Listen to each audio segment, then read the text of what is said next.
Everyone, তো দেখো আজকে নিউ একটা ভিডিও লই আইছি। তো আজকে বানাইমু চিকেন কষা।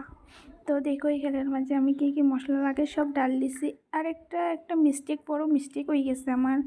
তো এখানে জিরা একটু ডালার সময় পুরা ডিব্বাই পুরা পড়ে গেছে তেলের উপরে, দেখো।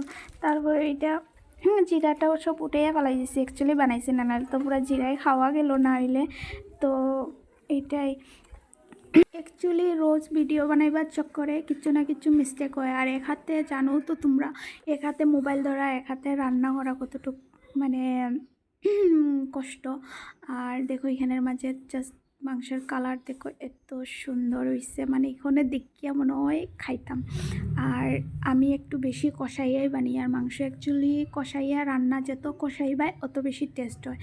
আর কষানির পরে তারপরে আমি ফার্স্টে ভাবলাম এটা কষা করবো, তো আলাদা একটু সাইড করে রাখছি, তারপরে আলাদা একটু আমি ঝোল ডাল দিছি, এটা মানে গ্রেভি টাইপ করে দিছি।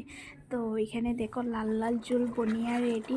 আর কয়েকটা ক্লিপ আর মশলাগুলোর ক্লিপ লোয়া হয়েছে না, কেন আমার একটা মিস্টেক হয়েছে, আমার মনও এত বেশি ভালো আসছে না। তো এটার লগে আজকে সিম্পলভাবে জাস্ট এমনি ডালি দিচ্ছি।